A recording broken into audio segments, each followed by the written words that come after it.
I'm Koya. I'm the director of City of the Wolves, and next to me is Soida. I first joined SNK in 1991, and I worked on the very first Fatal Fury 1. And my name is Soida. I'm an animator at SNK.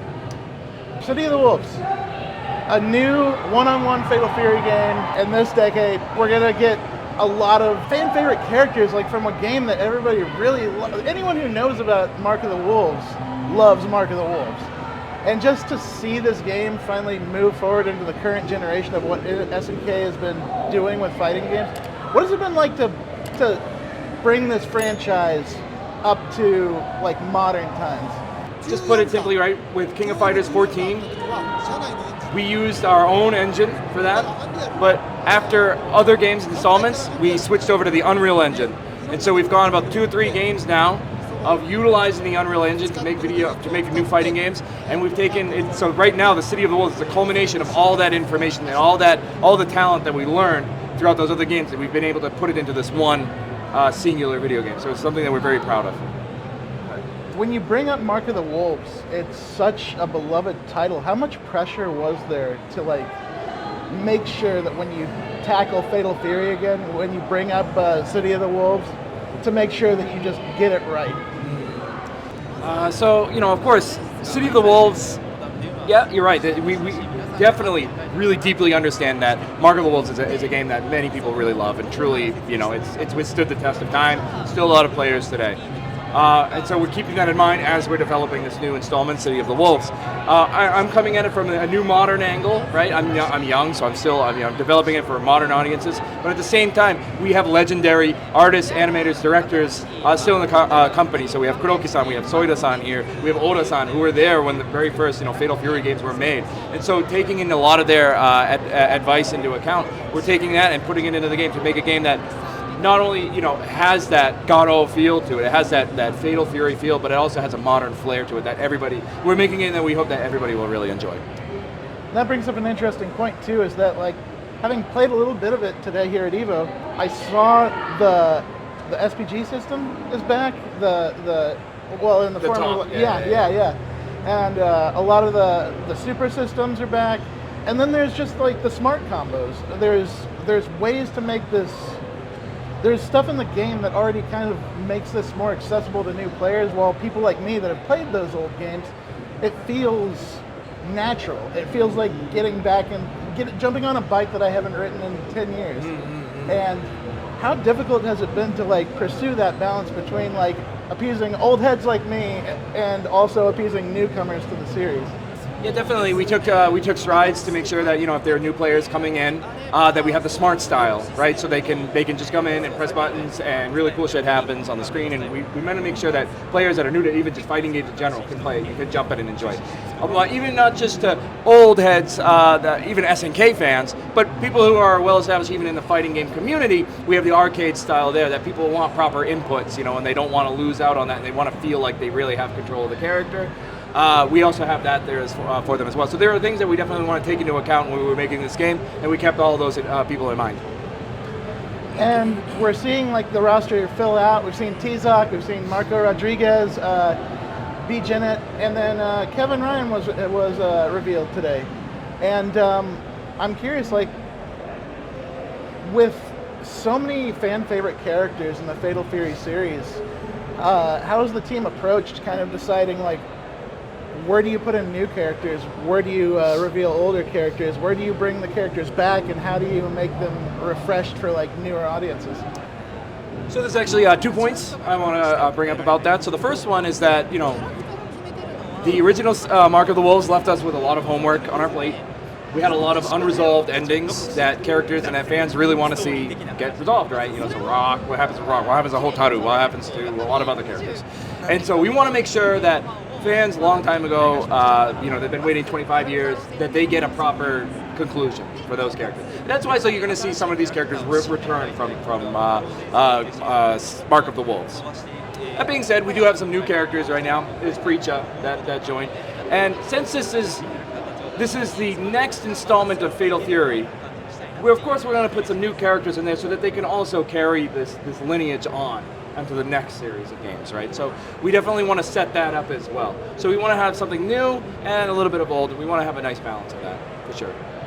It also kind of feels like there's a mesh of the old into the new, because like I'm a Joe Higashi main. I love Joe Higashi. I played Preachum, like I can feel that sense of style, like the tornado kicks, the punches, the combos. And then also with Vox, I saw a little bit of what might be Grant in there, and Mask on? Yeah. and like mixing those older elements into new characters. How fun has that been to like sort of realize these things in the characters that you introduce? So, you know, of course, from a technical standpoint, when you're making the character, you don't want to throw in like a wild card character no one's seen before and they have completely like unique thing. You want to tie them down to the world in some sense here. And so that's why when we're making Preacher, we wanted to make sure that, yeah, okay, she's a direct disciple to Joe Higashi. She's going to be able to do some of his moves. We want to have that there, so there's a bit of familiarity there. So she's a new character, but she still feels a little old, which is important. Same with Vox, right? We want to have those kind of inklings there, like, oh, there's something there, and it ties him down to the world. So that's coming from a purely like creation, like making the character point. Design-wise, though, of course, we wanted to have the same, power and strength coming from Joe. She is Joe's disciple, right? So student.